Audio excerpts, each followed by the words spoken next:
Hello aspirants, looking at current affairs for 11th December, the news items picked up from the Hindu newspaper are these 9. We'll look at them in detail.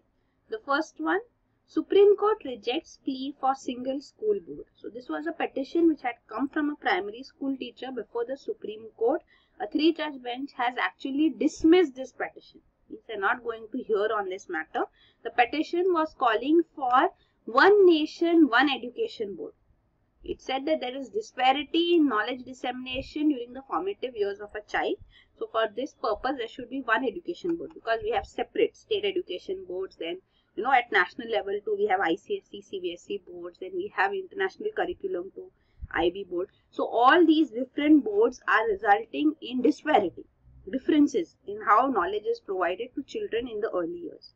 So this petition has been dismissed. Actually, in 2011, there was another petition which had come. It had come in appeal before the Supreme Court.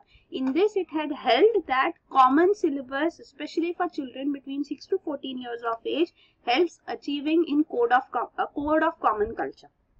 So this is in contrast to the 2011 judgment now that this petition has been dismissed. So that judgment had held that right of child should not be restricted only to free and compulsory education, because free and compulsory education is now a fundamental right under Article 21A of the Constitution. So it should not be restricted to only providing free and compulsory education, but also to ensure that there is quality education without any discrimination provided to the children, discrimination on the grounds of economic, social and cultural background. So, but then presently this petition has been dismissed. So this can also be an issue of a debate on this matter. But Supreme Court, this was also a 3-judge bench of the Supreme Court which had held so in 2011. So a later bench of the Supreme Court can give a different judgment. That is fine. Then next is Harriet leader Abdul Ghani Bhatt expelled from meeting center's representative. So this is regarding a former member of all parties Harriet conference. So he is a Harriet leader and his name is Professor Abdul Ghani Bhatt. So he met with the special representative of the center in Jammu and Kashmir, Mr. Dineshwar Sharma, former IB chief, and this has resulted in him being expelled from the party. So the separatist leaders here in Jammu and Kashmir are not ready for talks. They say that this is not a sincere and result-oriented dialogue which is taking place. For that, talks should include all parties, India, Pakistan and people of Jammu and Kashmir. So this is a stand taken by the separatist leaders here in Jammu and Kashmir, and they're calling the present talks and Mr. Sharma's visit as a futile exercise and time-bidding move. Then next is CPI flays center for failing to form tribunal on Mahanadi. So we have discussed this quite often now. It has been in news. Mahanadi is a river which is in dispute between Orissa and Chhattisgarh government. So actually Chhattisgarh government has plans to build 13 barrages and 7 small dams on the upstream of Mahanadi.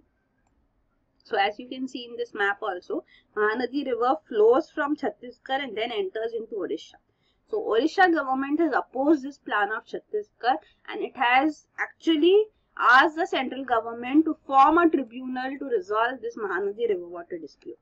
But then in the Supreme Court, the central government recently filed an affidavit saying that Orissa has not provided sufficient information for setting up a tribunal on Mahanadi to resolve the dispute.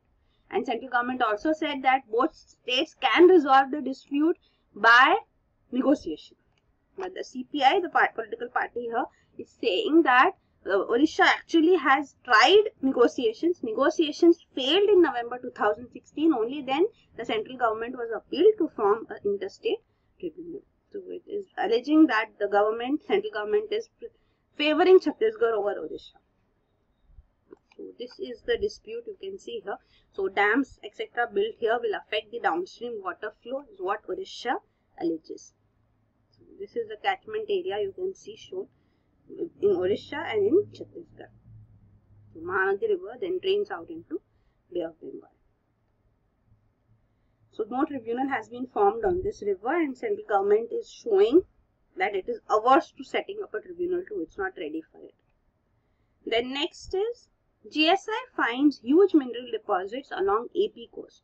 So large deposits of beach minerals have been found along the 974-kilometer Andhra Pradesh coastline during a survey. It was a 30-year-old survey which has been conducted by Geological Survey of India.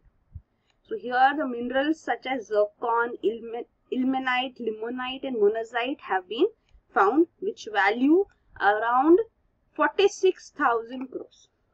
So this survey has been conducted by GSI with the help of even assistance from Australia, Geosciences Australia.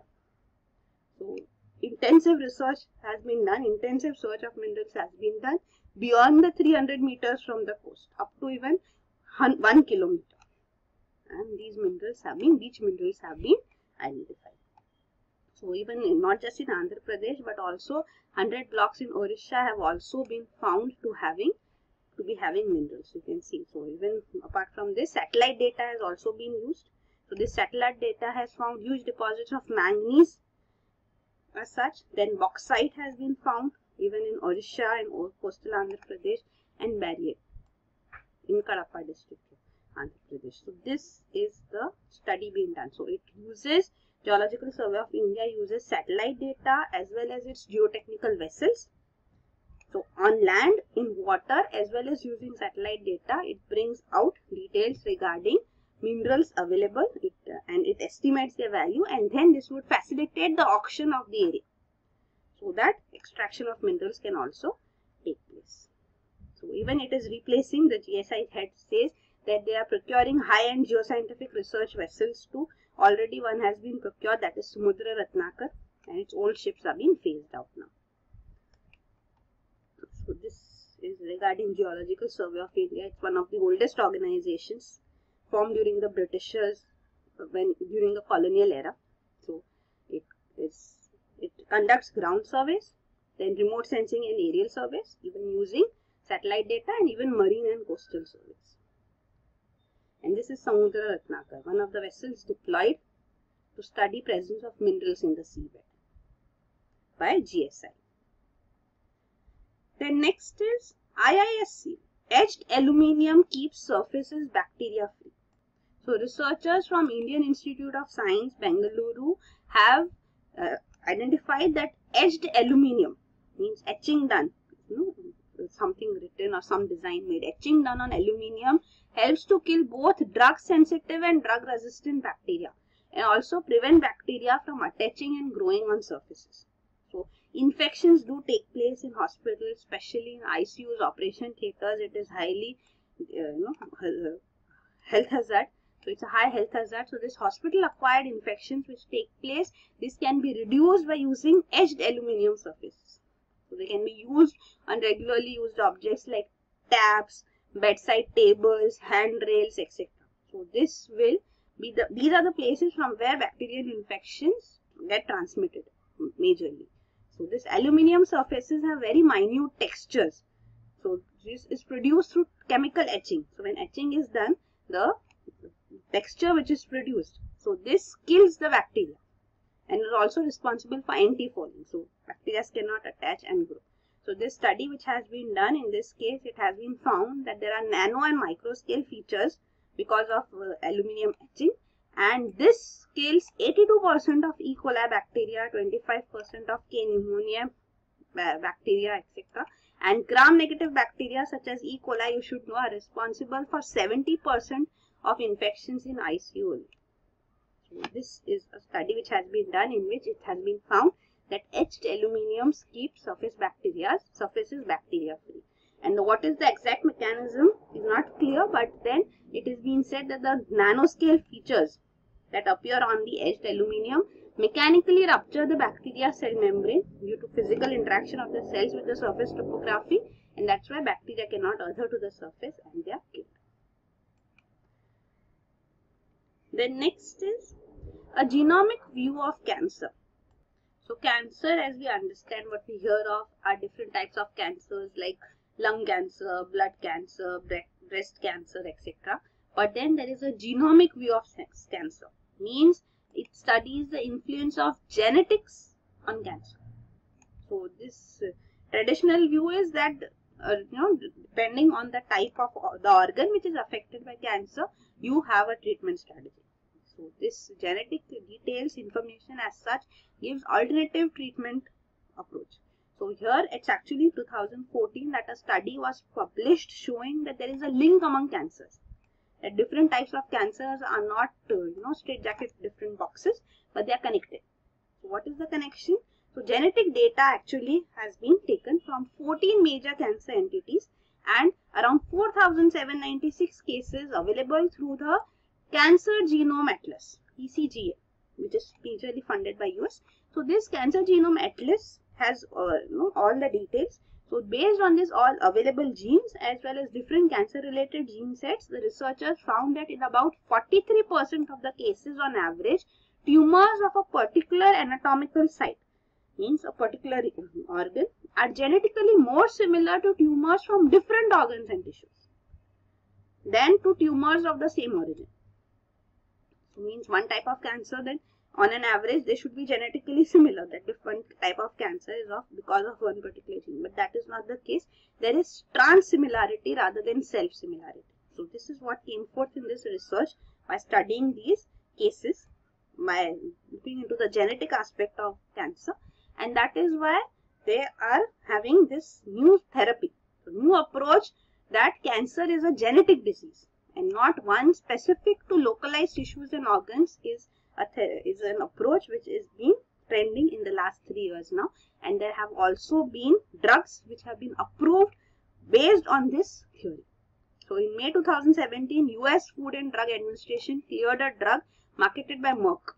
So this drug is Keytruda. So this is used in any kind of solid tumor that resulted through mutation that affected the DNA's ability to perform a function called match mispair. So this is the one type of drug which is for a particular type of DNA, DNA effect, where DNA is not performing the function.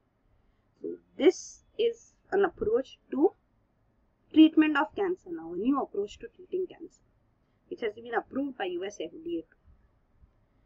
So this is there. Several more such cases are also there. There's Foundation Medicine, a company in Massachusetts in US, which has a diagnostic test for personalized cancer care. Means there will be a test that will look for genetic alterations in 324 genes known to drive cancer growth, and then identify patients with advanced cancer who are likely to benefit from targeted therapies. So even Swiss healthcare major Roche has a major stake in this Foundation Medicine, and genetic profiling, it says, will become a critical part of cancer care. So looking at your genes, a person's genes, you can know what kind of cancer would he or she be affected by and what treatment is required. So this is a new approach now. Already there are cutting edge treatments even for fighting cancer on the other aspect, that the doctors actually want to have the immune cells of the person fight against the cancerous cells. So these treatments are also presently available. So this is regarding the Cancer Genome Atlas 2, a comprehensive and coordinated effort to accelerate our understanding of the molecular basis of cancer through application of genome analysis technologies, including large-scale genome sequencing. So this is that. The next is ICAN receives Nobel Peace Prize. So ICAN is international campaign to abolish nuclear weapons. So this has won the Nobel Peace Prize as such for the year 2017. This has already been in news. It has urged nuclear nations to adopt the UN Treaty. The UN Treaty was adopted by 122 nations in July 2017. So after so many years now, nuclear weapons ban treaty has finally been adopted by UN. So chemical weapons have been banned, weapons of mass destruction have been banned, but nuclear weapons have finally been banned in 2017 now. So this has been due to the efforts of ICAN, for which it has won the Nobel Peace Prize also this year. But then this treaty has not been signed by any of the nuclear nations. So US, Britain, Russia, France, China, and even countries which are, these are the P5, permanent 5 nations recognized nuclear weapon states too. But then other nations like India, Pakistan, North Korea and Israel also have nuclear weapons. So So all these nations, none of them have signed this UN Treaty on Prohibition of Nuclear Weapons, and ICAN has presently urged them to sign this treaty. So ICAN was actually founded in 2007 in Australia. So it worked for abolishing nuclear weapons and finally succeeded in getting a treaty signed at UN.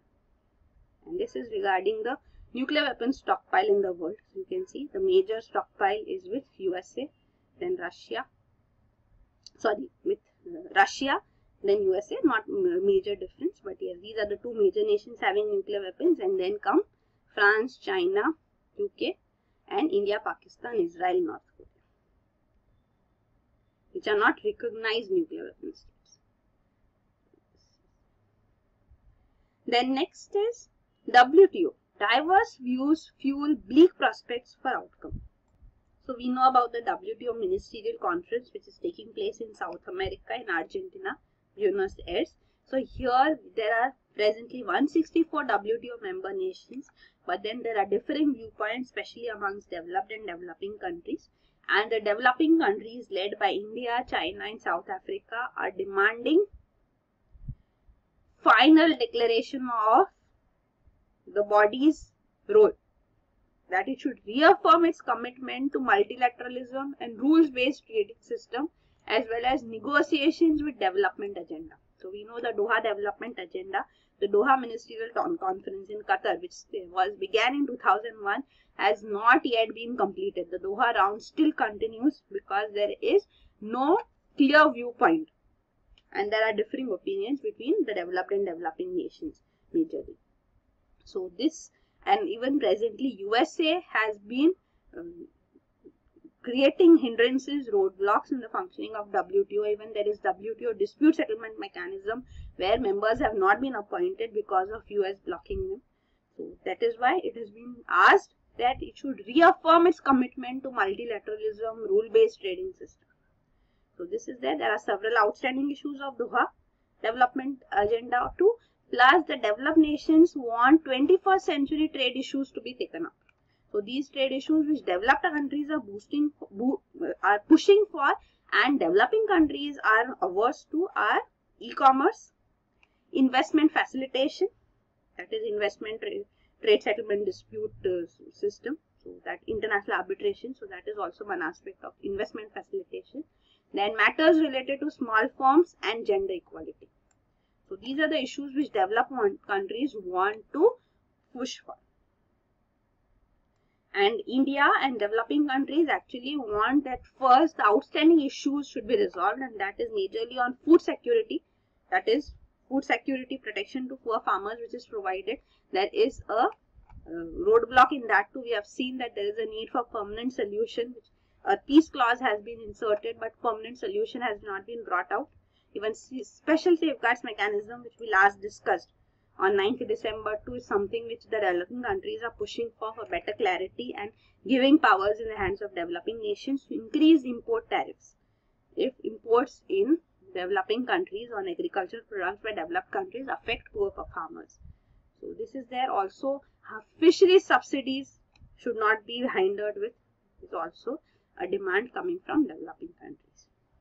And this is a dispute settlement mechanism, which is the body through which WTO members can solve their disputes. So this mechanism has been doing well, and US is blocking appointment of judges to the appellate body. So this is also an issue which is there before the WTO Ministerial Conference presently. And India has jointly proposed with China that developed countries should eliminate the most trade distorting form of farm subsidies. These are known as aggregate measurement of support, also known as amber box subsidies. So these subsidies have to be eliminated as such, is what developing countries led by India and China demand. So they are backed by 120 WTO members, including from Africa.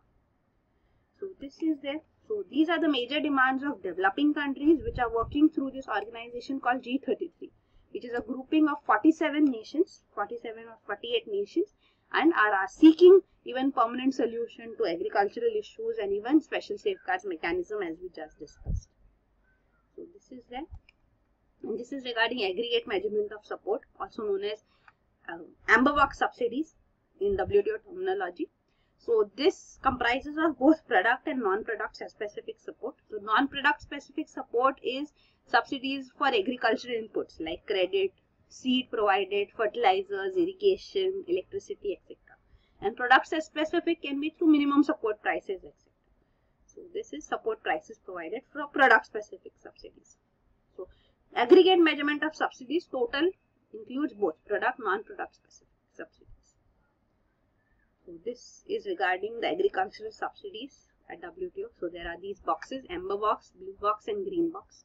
So these green box subsidies are those which are minimally trade distorting or non-trade distorting. So these are actually allowed without any limits. So like food aid being provided, income safety nets being provided, etc. Environmental programs, etc. Blue box subsidies are those which are production limiting programs. So no more than 85% of the base level of production. So these subsidies are also presently allowed without limits. The amber box subsidies are considered as trade distorting subsidies. So these will be subjected to reduction. So support price being provided, as we just saw, minimum support price, or any subsidy directly for agricultural purposes. So these are also known as AMS, total AMS, total aggregate measurement of support, or amber box subsidies. So these product, non-product specific subsidies are being limited. And there is a de minimis exemption too. You should know that trade distorting subsidies are exempted from reduction if they represent less than 5% of value of production. And this is 10% for developing countries. But developing countries do not provide so much of subsidies. So these amber box subsidies up to 5% are allowed. So this 5% of value of production in developed countries is huge. So this is actually hugely trade distorting, and that is what developing countries want to be eliminated.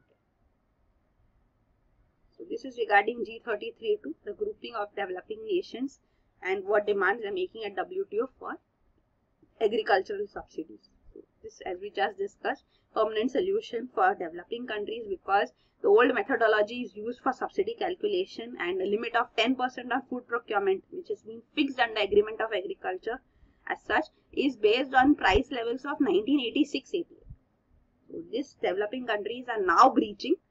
So that is why it has been asked at WTO level that they should be allowed to provide more subsidies. And these changes are required to this. An agreement on agriculture be amended. 5% subsidies which have been provided as a limit, de minimis support for developed countries on basis of 1986-88 prices is still sufficient for developed countries. But for developing nations at that time, the prices actually based on this price index, this 10% subsidy limit is now being breached. So that is why we want an amendment, developing countries want an amendment to Agreement on Agriculture of WTO. And that is what G33 is pushing for. Then next is, what does FRDI bill do for you? So this is regarding Financial Resolution and Deposit Insurance Bill 2017, which has resulted in controversy because of the bail-in clause in it, which we have discussed quite often now. This is the third time, I suppose, we are going through it, but it's the same points. We'll just give it the further details here. So this is a bill for insolvency related cases related to financial firms. Financial firms are banks, insurance companies and other financial intermediaries.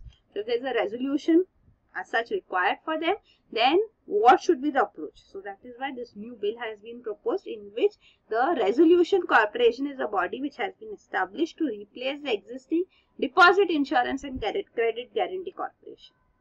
So this is a body which will be tasked with monitoring financial firms, anticipating their risk of failure and taking corrective action and resolving them in case of failure.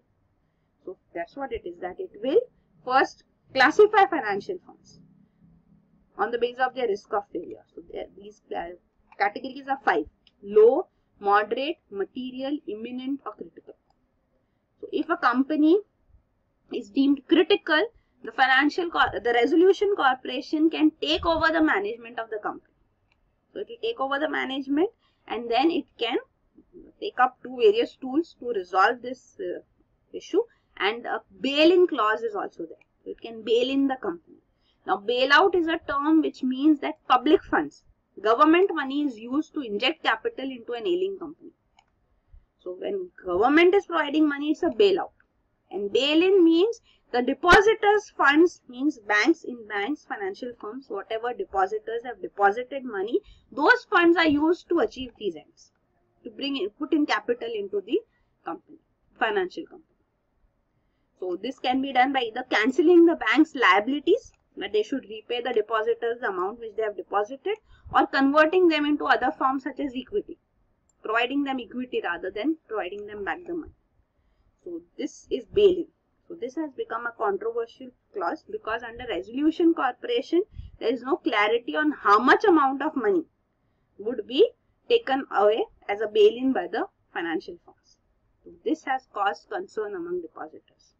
But then there has been clarity coming from the government too, and it says that there is no more or no less than a risk that was there earlier, because under Deposit Insurance and Credit Guarantee Corporation 2, which the bill is proposing to replace by Resolution Corporation, this also provided deposit insurance of up to 1 lakh rupees only. So rest is forfeited in case of a bank failure. You get only up to 1 lakh rupees. So that is why it says that though FRDI bill has not specified the insured amount yet, but it is unlikely to be lower than this amount, and this limit as such was set in 1993, and it still remains 1 lakh.